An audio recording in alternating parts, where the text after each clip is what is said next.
Hello, it's Mr. Shrum, and I'm back with 5.2, a lesson tutorial for anatomy, and it's all about the reproductive system. So we're going to get into the male reproductive system right now. And the male and female reproductive systems are unique body systems in these three aspects. They're not designed to support the individual. Instead, it focuses on perpetuating the species. The anatomy and physiology of the reproductive organs are the major difference between males and females. The reproductive system is latent, meaning it develops during puberty, whereas your other systems are immediately functional at birth or shortly thereafter. The male reproductive system has two main biological functions. The production of sperm, that is the male reproductive cell or gamete, and the transfer of cell into the female's body during sexual intercourse. The structures of the male reproductive system are divided into two functional categories. We have primary sex organs and secondary sex organs. Those primary organs are called gonads. In males, those are the testes or testicles, and they are two small glands that produce sperm, also known as gametes or sex cells.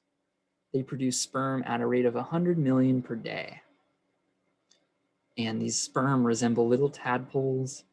And if you line 500 of them up, it would only measure 1 inch. So they're very tiny. Secondary sex organs are those structures that are essential in protecting and transporting cells, sperm cells. In males, the secondary sex organs are sperm transporting ducts, accessory glands, copulatory organ, that's known as the penis, and scrotum. So the sperm transporting ducts include the Epididymis, the Ductus Deferens, and the ejaculatory ducts.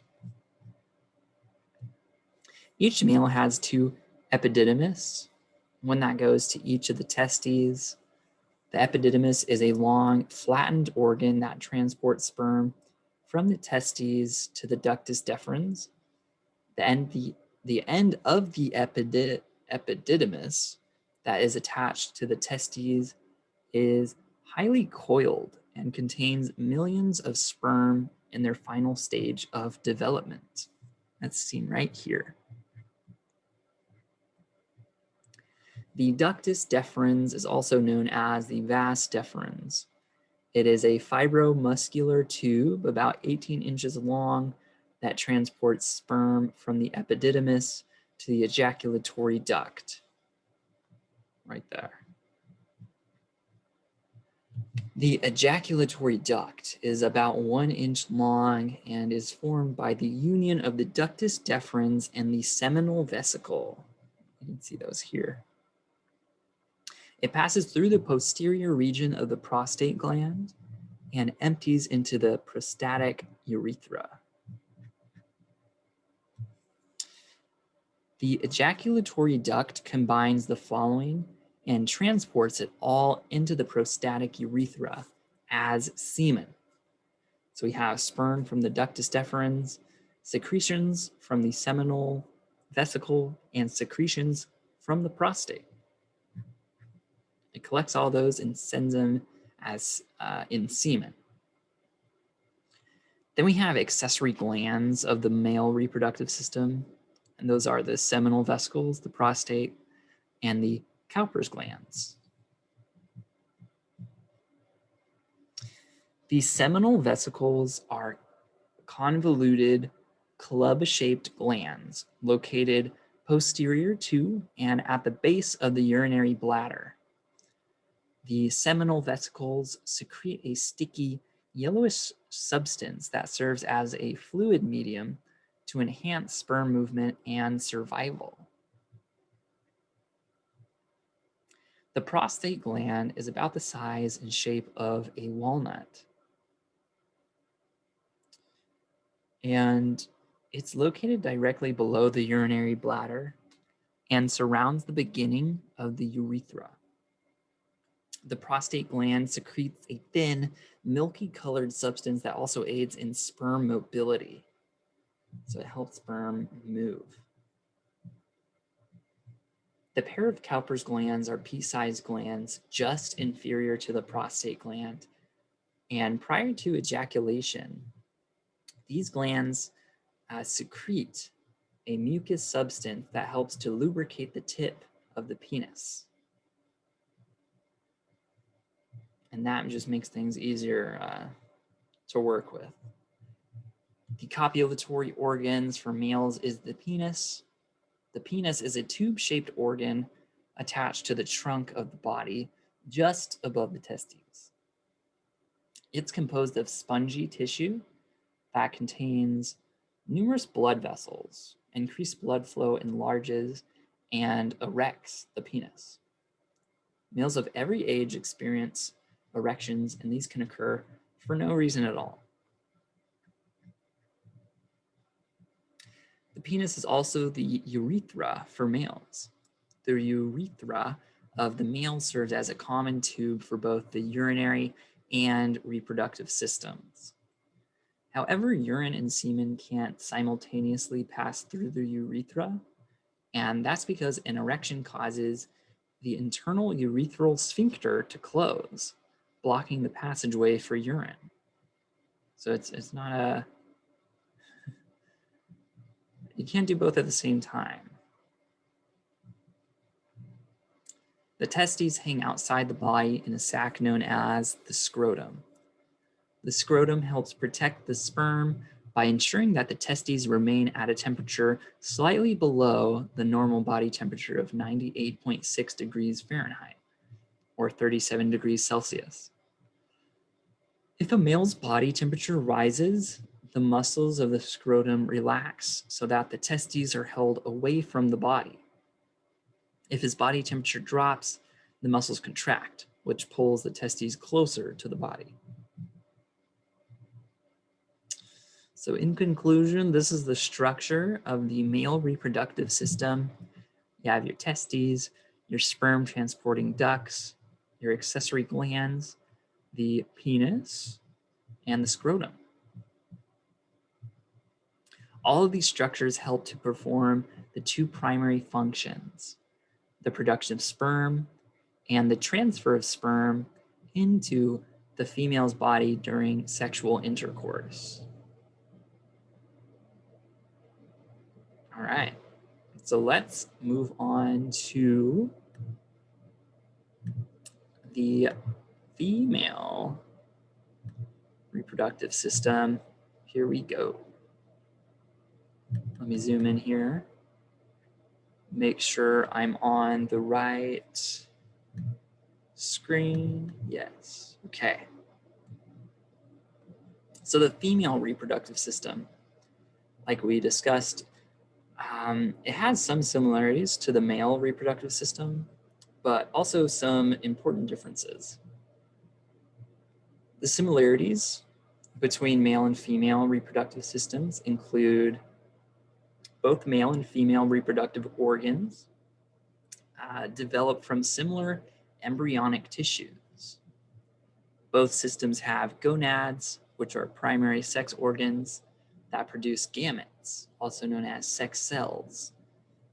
Those are sperm in males and ova in females. Don't you love these like strange photos on these presentations? Both systems have a latent development. So females and males develop their systems later on in life, so in their teens.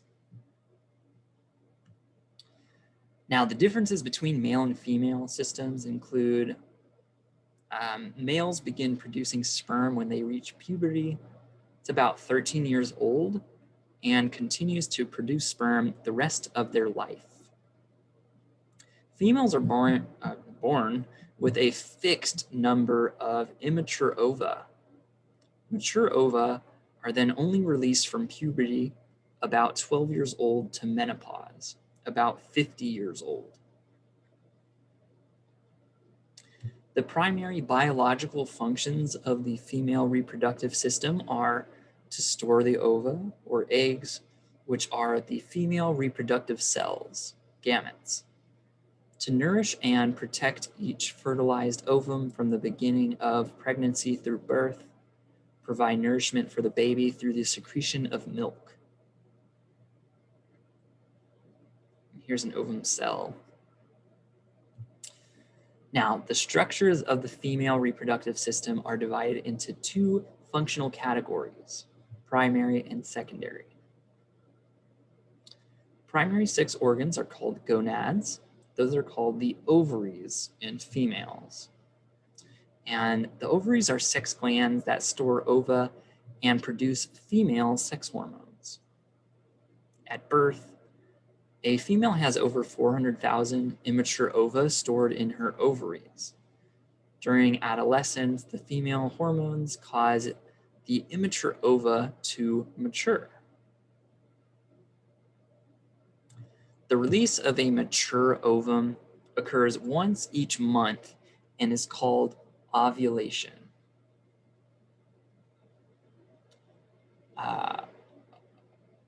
Usually one ovary releases a mature ovum 1 month, or like every 1 month. And the other ovary releases a mature ovum the next month.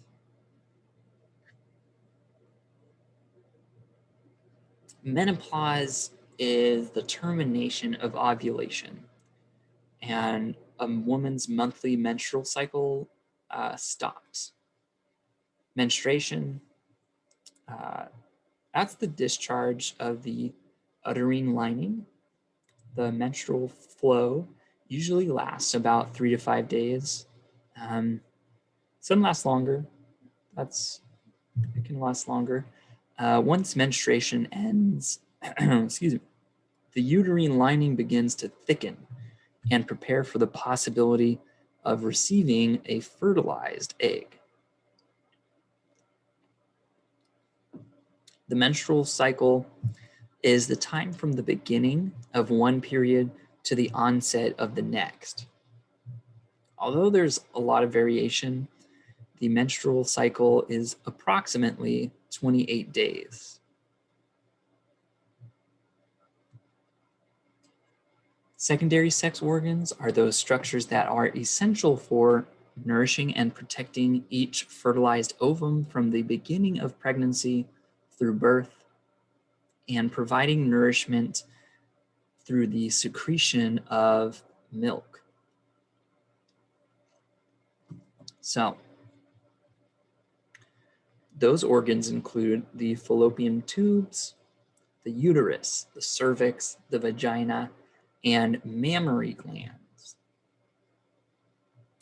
So first we have the fallopian tubes.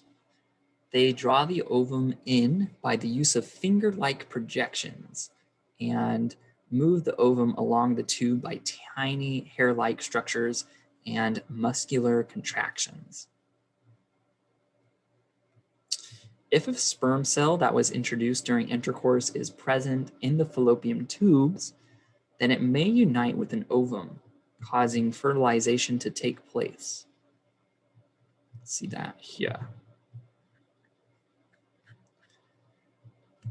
The uterus is a small, muscular, pear-shaped organ that houses a fertilized ovum. The fertilized ovum leaves the fallopian tubes to attach to the uterine wall. Then the fertilized ovum develops into a baby. If fertilization does not occur, the lining of the uterus breaks down into blood, tissue, and fluids, which are then discharged through the vagina during the menstrual cycle.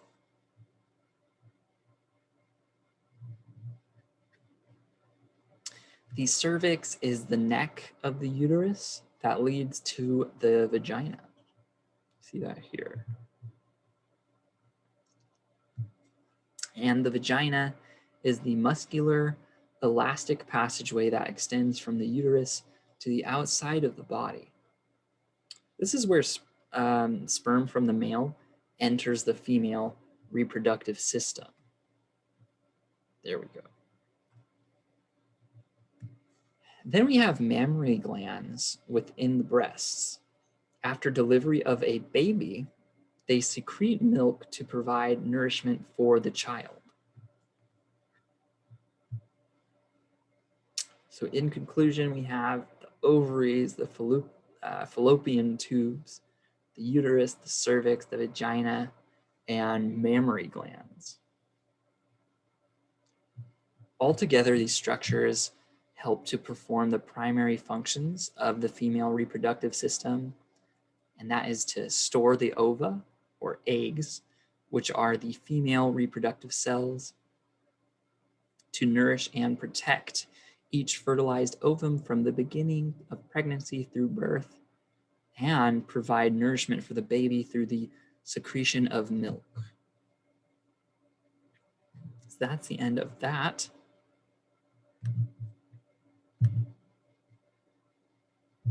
And then lastly, we have the issues that can arise. Both males and females can have reproductive issues. Females are more prone to dysfunctions and diseases because of the constant changes the system goes through, such as the menstrual cycles, pregnancy, and menopause.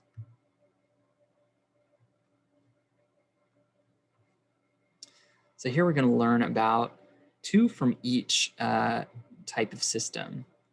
The female will have ovarian cysts sometimes, pelvic inflammatory disease, and then on the male side, we have Cryptorchidism, and then prostatic hyperplasia. So the first one's ovarian cysts. These are fluid-filled pockets within or on the surface of an ovary. This is actually a pretty common reproductive issue. Most don't cause any major problems and go away on their own in a few months, but some cysts can be a severe problem for some people. What are some of the symptoms? So we have, excuse me. If you have irregular menstrual cycles, pelvic pain during intercourse or bowel movements, abdominal fullness or heaviness in your stomach, nausea, vomiting, or breast tenderness. Some of the risk factors: having already gone through menopause, smoking, obesity, not having children or not breastfeeding, taking fertility drugs, using hormonal replacement therapy, family history of breast or ovarian cancer. Treatment.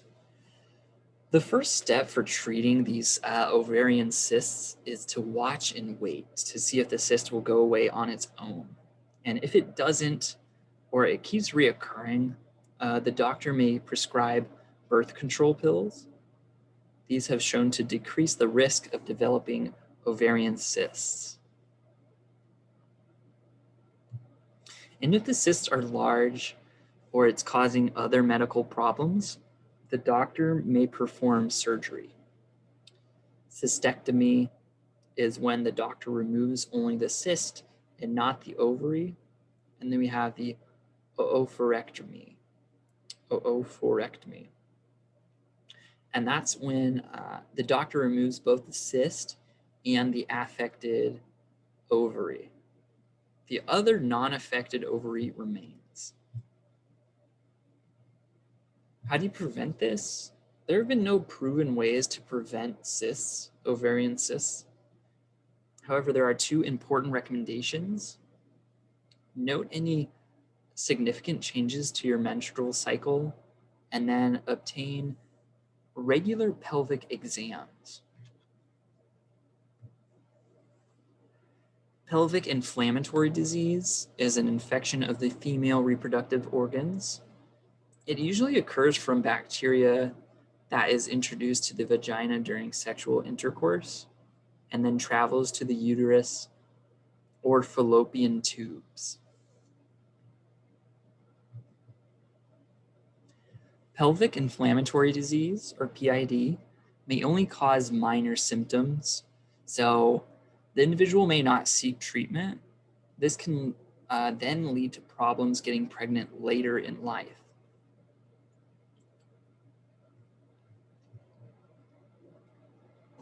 Symptoms of PID include lower abdomen or pelvic pain, heavy vaginal discharge with a pretty strong odor, irregular bleeding during your menstrual cycle, pain during intercourse, and then painful or difficult urination. What are some of the risk factors? Being sexually active under the age of 25, having multiple sexual partners, having unprotected intercourse, having a sexually transmitted infection in the past. So what's the treatment? Being prescribed an antibiotic is the most common type of treatment. This can prevent scarring of the organs, and it will also be advised to have your sexual partner tested for bacteria as well. So prevention. Using these guidelines, like using condoms during sex, limiting the number of sexual partners you have, be tested for STIs regularly, request that your sexual partners are also tested for STIs. Cryptorchidism is when one or both testicles do not move into the scrotum during fetal development. It is also known as an undescended testicle. If not treated early on in life, there is an increased risk for testicular cancer and sterility. Sterility is the inability to have children. So you can't have kids if you wanted to. What are some of the risk factors? We have low birth weight, premature birth, family history, if the mother drank alcohol or smoked during pregnancy, if the mother is obese or diabetic. How do you treat it? Usually the testicle will descend on its own. If it has not descended by the time the newborn is 4 months old, then the doctor may recommend surgery. And early surgery is recommended. They'll carefully maneuver the testes into the scrotum and stitch it in place. And that procedure is known as Orchiopexy. How do you prevent this? The mother can reduce risk factors like maintaining a healthy weight, eating healthy and nutritious foods, avoiding alcohol and smoking during pregnancy. Prostatic hyperplasia is when the prostate glands in males enlarges. The enlarged prostate gland compresses the urethra, and that causes bladder, kidney, and urinary problems. Symptoms of prostatic hyperplasia include weak urine flow, difficulty starting, and then difficulty starting and stopping urination. So if it's hard to start peeing and hard to stop peeing, yeah, that's a symptom. Not being able to empty your bladder, frequent or urgent urination, and urinary tract infections. What are some risk factors? Well, age. It occurs in 1 out of 4 males over 55 years old and half of males over 75 years old. If your family has a history of males with prostatic hyperplasia, it's also more common in American and Austrian males for some reason, and less so in Chinese, Indian, and Japanese men.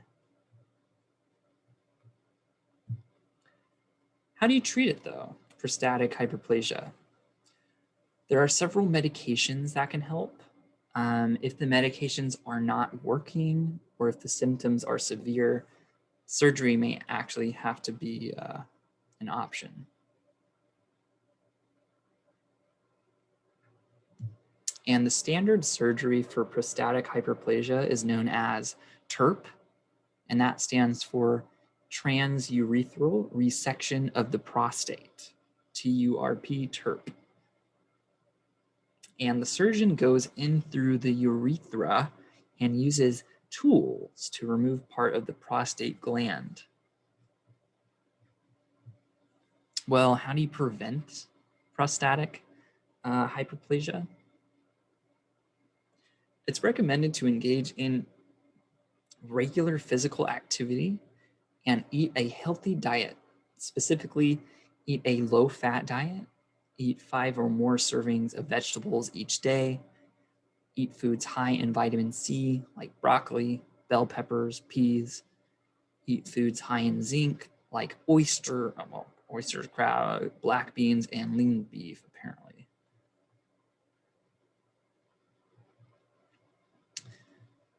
Yeah. Summary, well, we looked at the female and male reproductive issues, ovarian cysts, pelvic inflammatory disease, cryptorchidism, and then prostatic hyperplasia. And that's the end of 5.2. So I hope that wasn't too awkward for you guys. But we looked at the male and female reproductive system and some of the issues that can develop with those systems. Anyway, that's 5.2, and I will see you guys next time. Bye-bye.